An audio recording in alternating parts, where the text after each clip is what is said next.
უკვე თითქმის 2 თვეა, რაც საქართველოს დედაქალაქსა და ქვეყნის სხვა ქალაქებში დემონსტრანტები აპროტესტებენ ქართული ოცნების გადაწყვეტილებას, რომელიც მმართველმა გუნდმა გამოაცხადა 28 ნოემბერს და რომლის მიხედვითაც საქართველოს ევროკავშირთან ინტეგრაციის პროცესი ფერხდება, დღის წესრიგში არ დგება გაწევრების მოლაპარაკებები. ახლა რუსთაველის გამზირზე საქართველოს პარლამენტთან დემონსტრაციას შემოუერთდნენ სტუდენტები, რომლებიც დღეს მთელი დღის განმავლობაში მიდიოდნენ იმ მედია საშუალებებთან, რომელთა ეთერებიდანაც მათი შეფასებით ისმის სიცრუე, ტყუილი პროპაგანდა, პოსტივისთან, TV იმედთან და საზოგადოებრივ მაუწყებელთან მივიდნენ დღეს ბენდუქიძის კამპუსის სტუდენტები და პროფესორ-მასწავლებლები. მათ მოითხოვეს სიმართლე, ეს არის მათი მთავარი გზავნილი დღევანდელი საპროტესტო მსვლელობიდან და ასევე ბუნებრივია მოითხოვეს ის, რასაც ითხოვს საქართველოში მოქალაქეთა დიდი ნაწილი, ასევე ოპოზიცია. თქვენ ჩემს უკან ხედავთ მათ ბანერს, რომელზეც წერია შეწყვიტე ძალადობა, თავისუფლება, რეჟიმის ტყვეებს და დღევანდელი სიჩუმე უდრის ხვალინდელ ტყვეს. მარშის მონაწილეებმა ბუნებრივია დღეს არაერთხელ გააჟღერეს ის მოთხოვნები, რომელიც აქვს ზოგადად პროტესტს, ეს არის რეჟიმის ტყვეების, მათი შეფასებით პოლიტიკური პატიმრების გათავისუფლება და ასევე ახალი საპარლამენტო არჩევნების დანიშვნა, რომელიც ჩატარდება სამართლიან და თავისუფალ პირობებში. ჩვენ ახლა გავესაუბრებით ერთ-ერთ სტუდენტს, მოგესალმებით, გკითხავთ თუ შეიძლება სტუდენტების გზავნილზე, მათ მთავარ მესიჯზე და იმ მოთხოვნებზე, რომელიც დღეს არაერთხელ მოვისმინეთ არაერთ მედიასთან შეკრებილი სტუდენტებისგან და გკითხავთ თქვენ რა როლს ხედავთ ასევე სტუდენტებისას იმ პროცესში, რომელიც ახლა ქვეყანაში მიმდინარეობს. სტუდენტები არიან ამ ქვეყნის და ზოგადად ხვალინდელი დღე. ყველა მიცის ძალიან კარგად, რომ არსებობს ესეთი ცნობილი ფრაზა, რომ როდის იყო რომ გუშინდელ დღეს ხვალინდელ დღეზე მოეგოსო და ეს თავად ირაკლი რუხაძემაც იცის, რომელიც დღეს არის ერთ-ერთი მთავარი პროპაგანდისტი და მანაც კი აღიარა, რომ მომავალი თაობა გუშინდელ თაობაზე გაიმარჯვებს. გზავნილს რაც შეეხება სტუდენტების მთავარი გზავნილი არის ის, რომ აი თქვენ კარგად ხედავთ რუპორში რაც ისმის, თქვენ კარგად ხედავთ რა ისმის, რა წარწერებია, მაგრამ გავიმეორებ მაინც, რომ ახალი თავისუფალი არჩევნები, ჩემთვის თავისუფალი არჩევნები უნდა იყოს ქართული ოცნების გარეშე, როგორც განადგურდა 2003-ში მოქალაქეთა კავშირი და 2004-ში ასლანაბაშტის პარტია, ასევე გათავისუფლდეს ტყვეები, რომლებიც ასე რომ ვთქვათ, ტყვე დაიყვანა ბიძინა ივანიშვილმა, ხო, ის 51 სინდისის პატიმარი, ხო? და სტუდენტებს რაც შეეხება, ისინი კიდევ ერთხელ გააგრძელებენ ბრძოლას, სანამ ეს ორი მთავარი მოთხოვნა არ დაკმაყოფილდება. უღრმესი მადლობა, თქვენ უსმენდით ერთ-ერთ სტუდენტს, ჩვენ კიდევ გავესაუბრებით სტუდენტს, რომელიც დღეს მთელი დღის განმავლობაში ამ მარშის მონაწილეებთან ერთად და თავადაც წარმოადგენს ბუნებრივია ამ მარშს, მიდიოდა ქართულ მედია საშუალებებთან, რა არის თქვენი დღევანდელი მარშის მთავარი მიზანი და რატომ მედიები, რას ითხოვთ ამ მედია საშუალებებისგან და ბუნებრივია რა არის თქვენი სათქმელი ასევე დღევანდელი და საერთოდ ყველა მარშის და ყველა აქციის მოთხოვნა არის თავისუფლება რეჟიმის ტყვეებს და პატიმრებს, რომლებიც დაჭერილები და ნაწამები და ნაცემები არიან და შედან აბსოლუტურად უკანონოდ დაჭერილი ამ არალეგიტიმური მთავრობის მიერ და გაგრძელდება ეს პროტესტი მანამ, სანამ არ მოვიპოვებთ მათ თავისუფლებას და ასევე ახალ არჩევნებს სამართლიან პირობებში, იმიტომ რომ ეს არის გაუსაძლის ახლა როგორ რეჟიმშიც გვაცხოვრებენ და ჩვენ გავაგრძელებთ ბოლომდე აქ დგომას და ყველა მარშს და ყველანაირ საპროტესტო ფორმას მშვიდობიანს მივმართავთ იმისთვის, რომ მივაღწიოთ ჩვენს მიზანს. მადლობა. ასევე მინდა გამოგიცხადოთ მედიას სოლიდარობა და უღრმესი მადლობა, თქვენ ხართ ჩვენი დაცვა, ფაქტობრივად ერთადერთი, ანუ არ გვაქვს ჩვენ პატრულის იმედი და არანაირ სასამართლოს იმედი. თქვენ ხართ, თქვენ გვაშუქებთ და ყოველთვის თქვენ გვითხოვთ, თქვენ გვხვდებათ ძალიან ხშირად და სოლიდარობა მინდა გამოგიცხადოთ და დიდი მადლობა. მესი მადლობა, თქვენ უსმენდით ერთ-ერთ სტუდენტს, როგორც გითხარით, სტუდენტების მარში იყო ერთ-ერთი იმ მარშებს შორის, რომლებიც დღეს დედაქალაქში გაიმართა. დღეს ასევე რესპუბლიკის მოედნიდან საპროტესტო მსვლელობით მოვიდა მიხა ხელაშვილის სახელობის მარში საქართველოს პარლამენტთან. ჩვენ ახლა გავესაუბრებით ერთ-ერთ მონაწილეს ამ მარშის გამარჯობა თუ შეიძლება გითხარით თქვენი მარშის მთავარი გზავნილი რა არის და ამ მარშის მიხა ხელაშვილის მარში, რომელიც იყო ქართველი პოეტი, რომელსაც სამწუხაროდ მოუწია ტყეში გახიზნა და რუსეთის საბჭოთა კავშირის წინააღმდეგ ბრძოლა და სამწუხაროდ 100 წელი გავიდა მისი ლაჩრული და უღირსი მკვლელობის მერე, როდესაც მისმა მეგობრებმა გაიმეტეს და მოკლეს, იმიტომ რომ რუსეთის იმპერიამ ვერ მოახერხა ერთი კაცის დამარცხება და მოუწიათ ისევე ქართველებს ქართველის გაწირვა. სამწუხაროდ რეალობა დღესდღეობით იგივე გვაქვს, რომ რუსეთი აკეთებს თავის მზაკრულ საქმეებს ქართველების ხელით და ესეთი გმირები, ესეთი დიდი პოეტები სამწუხაროდ ეწირებიან სამშობლოსთვის ბრძოლას და ეხლა ძალიან დიდი მარში იყო ეხლა ქვეყანას უნდა დაეფასებინათ, თვითონ ხელისუფლებას უნდა დაეფასებინათ დღეს მისი 100 წლის თავი და ისევე ჩვენ ხალხს მოგვიწია მისი დაფასება.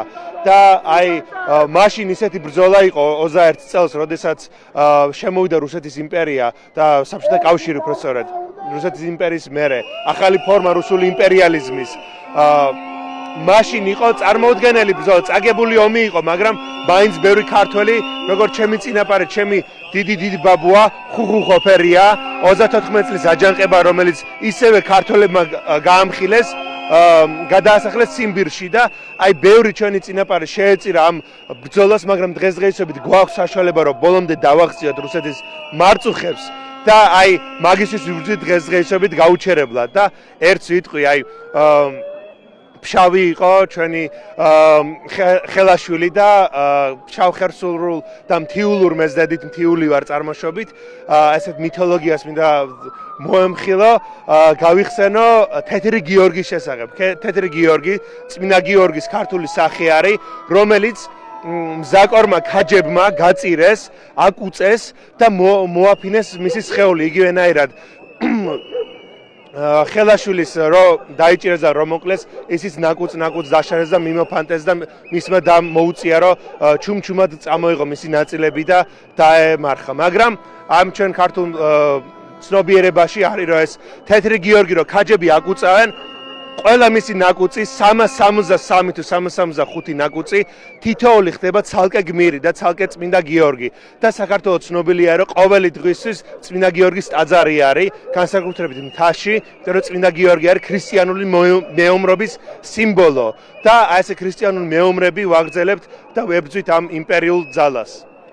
მესმე მადლობა თქვენ უსმენდით მიხა ხელაშვილის მარშის ერთ-ერთ მონაწილეს. მე გეტყვით რომ რუსთაველის გამზირი სულ რამდენიმე წუთის წინ გადაიკეტა საავტომობილო გზაზე. აქ სტუდენტების მოსვლის შემდეგ შეჩერდა მოძრაობა და გითხარით ასევე ისიც რომ დღეს თბილისსა და თბილისის მიღმაც საქართველოს სხვადასხვა ქალაქში საპროტესტო აქციები კვლავ მიმდინარეობს. ერთ-ერთი როგორც უკვე აღნიშნა იყო მიხა ხელაშვილის სახელობის მარში, რომელიც ერთ-ერთი მონაწილე ასევე არის ჩვენთან ერთად. გითხარით თქვენი მთავარი გზავნილები, ამ მარშის მთავარი გზავნილი რა არის და დღეს იყო იუბილე მიხა ხელაშვილის, რის გამო ჩვენ მოვაწყეთ მარში. სიმბოლური ამ ადამიანის დაბადების დღეს და ასევე გარდაცვალების დღეც ერთდროულად არის ის ქართველების ხელით იქნა მოკლული. თვითონ იყო პოეტი და ასევე სასულიერო მოღვაწე, რომელმაც გაიხადა ანაფორა და ხელში იარაღი დაიჭირა, შეუერთდა ბრძოლას საბჭოთა კავშირის წინააღმდეგ. სწორედ ამ ბრძოლის გამო ის 25 წლის ასაკში ისევ ქართველებმა მოკლეს. დღესაც ვართ იმ რეალობაში, სადაც ისევ ქართველები ყიდიან საქართველოს, ისევ რეჟიმი ქართველების ხელით გვათმობინებს ჩვენს ქვეყანას. მე ერთ-ერთი რიგითი უბრალოდ მთიული ადამიანი ვარ და ყოველთვის მჯეროდა და მწამდა ის, რომ მთის ადამიანების თავარი მოწოდება ის იყო, რომ თავისუფლების მხარეს ყოფილიყვნენ და დაეცვა თავის თავისუფლება. მე არ წარმომიდგენია მთის ხალხის ცხოვრება თავისუფლების გარეშე და სწორედ ამ მიხა ხელაშვილის სახელობის მარშიც იყო ამის სიმბოლო, რომ ჩვენ ვართ ის ერი, რომელიც მთელი ისტორიის მანძილზე თავისუფლების მხარეს იდგა და იბრძოლებს. ერთი რაც მინდა რომ გზავნილად თქვა, არის ის გზავნილი, რომელიც ჩვენს მოწინააღმდეგე მხარეს დავარქმევდი, მაგრამ ისინიც საქართველოს მოქალაქეები არიან. ნუ იქნებით ოლიგარქიის მხარეს, იყავით უბრალო ადამიანების მხარეს. სახელმწიფო არ არის მხოლოდ ტერიტორია, რომელზე თქვენ ცხოვრობთ, სახელმწიფო არის ხალხი. სახელმწიფო არის ეს მოქალაქეები, ვინც აქ დგანან, სახელმწიფო არის ის თაობა, რომელიც დღეს იბრძვის უკეთესი ქვეყნისთვის.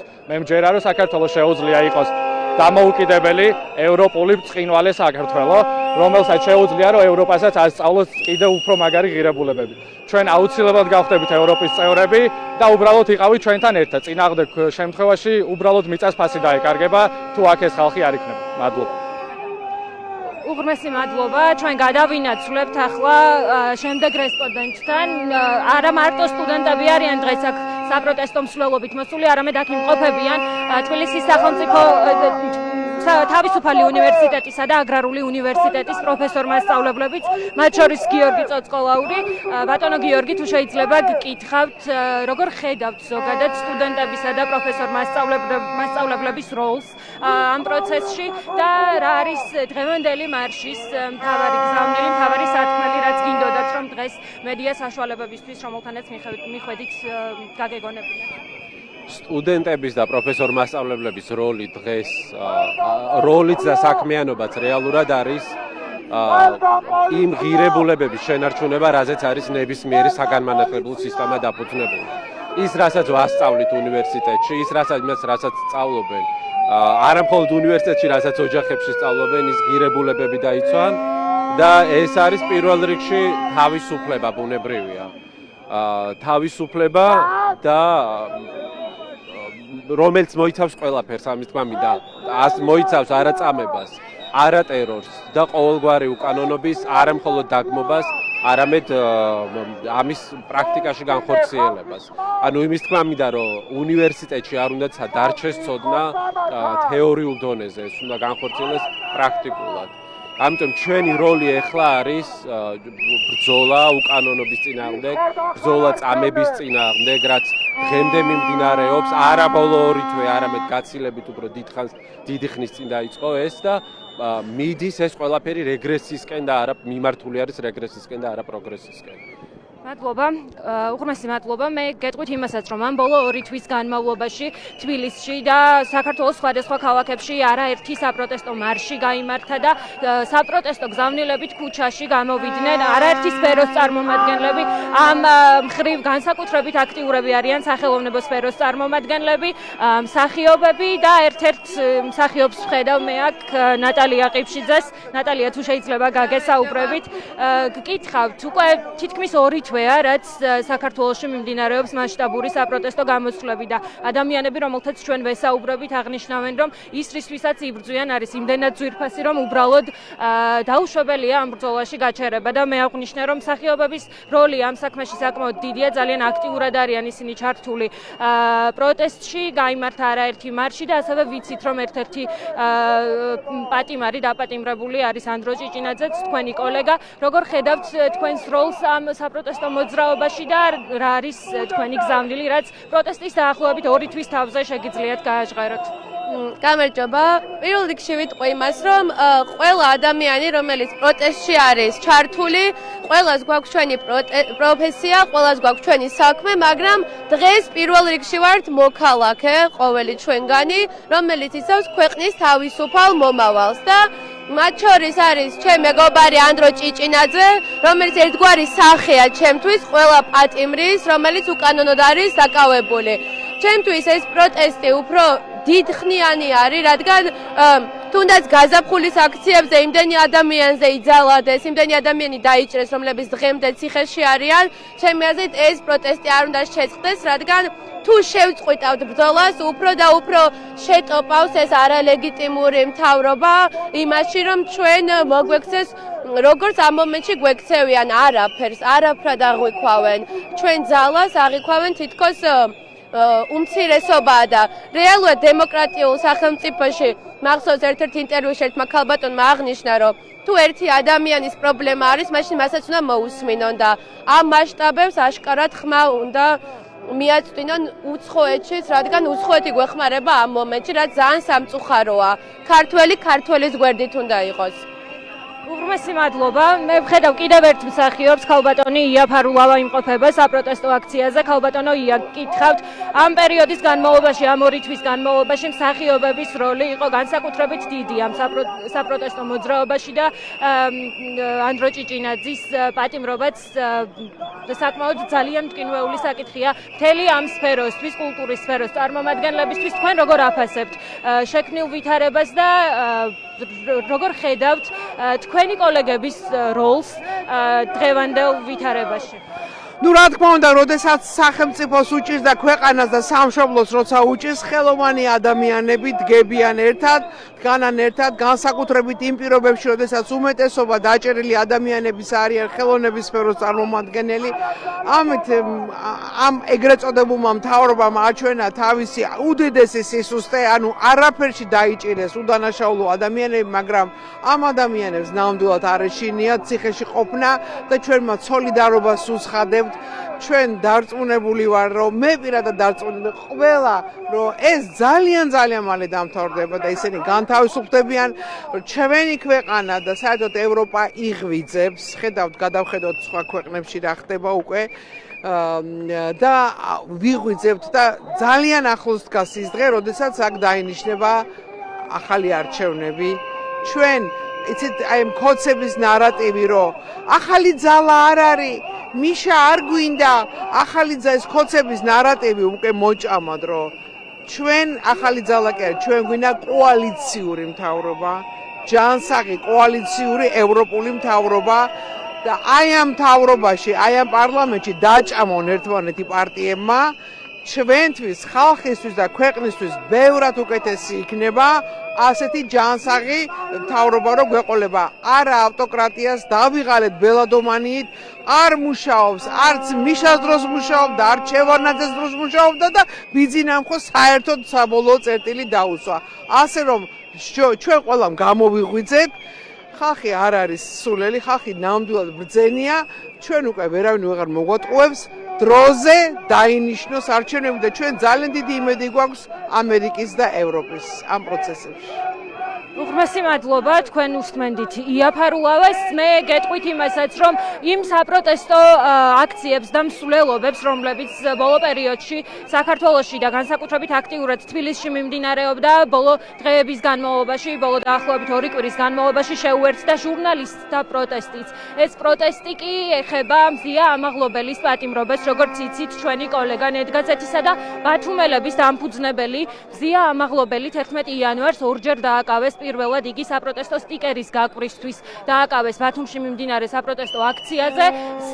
ადმინისტრაციული წესით მოგვიანებით იგი გაათავისუფლეს და შემდეგ კვლავ დაიჭირეს უკვე სისხლის სამართლის წესით. მის მიმართ გამოძიება 333 მუხლის პრიმა მუხლის პირველი ნაწილით მიმდინარეობს, თუმცა უფლებადამცველი ორგანიზაციები, მაგალითად საქართველოს ახალგაზრდა იურისტთა ასოციაცია, რომელიც მზია ამაღლობელის უფლებებს იცავს, მიუთითებს არაერთ სარღვევაზე, რომელიც ამ საქმეში არსებობს, მათ შორის უპირველესად არასათანადო მოპყრობაზე მისი მისამართით, რომელიც განახორციელა ირაკლი დგებუაძემ ბათუმის პოლიციის უფროსმა. ამ არასათანადო მოპყრობის არ გამოძიების გამო აქცია გაიმართა მზია ამაღლობელის მხარდასაჭერად და გამოძიების სრულფასოვნად წარმართვის მოთხოვნით სპეციალურ საგამოძიებო სამსახურთანაც. მე გეტყვით ასევე იმას, რომ მზია ამაღლობელი აღკვეთის ღონისძიების სახით მას შეუფარდეს პატიმრობა, რასაც ასევე აპროტესტებენ ჟურნალისტები და არასამართლიანად მიიჩნევენ უფლებადამცველები და არა მხოლოდ ისინი. გეტყვით იმასაც, რომ მზია ამაღლობელი შიმშილობს დაკავების დღიდან და ეს ამგვარად იგი, როგორც თავად აღნიშნავს, გამოხატავს საკუთარ პროტესტს, რადგან იგი ვერ შეეგუება იმ უსამართლობას, რომელიც ხდება. ესეთი იყო მისი წერილი, რომელიც მან გამოუგზავნა ნეტგაზეთს, მის მიერ დაფუძნებულ ერთ-ერთ მედია საშუალებას. რუსთაველის გამზირზე ახლა საპროტესტო აქცია გრძელდება. თქვენ გესმით მოქალაქეების შეძახილები, ხედავთ მათ საპროტესტო ბანერებს. დაახლოებით 9:15 საათია უკვე შეიზღუდა გადაადგილება ამ ტერიტორიაზე და მოქალაქეები აღნიშნავენ კიდევ ერთხელ, ისევე როგორც აღნიშნავდნენ ამას ბოლო 2 თვის განმავლობაში, 59 დღის განმავლობაში განმავლობაში, რომ მათი ბრძოლა და ეს დემონსტრაციები, პროევროპული დემონსტრაციები არ შეჩერდება, ვიდრე არ შესრულდება მთავარი მოთხოვნები, ეს არის დაკავებულთა გათავისუფლება, იმ პირების გათავისუფლება, ვინც ამ პერიოდის განმავლობაში საპროტესტო აქციებზე დააკავეს და ასევე ახალი საპარლამენტო არჩევნები, რომელიც სამართლიან, თავისუფალ და კონკურენტუნარიან პირობებში უნდა ჩატარდეს.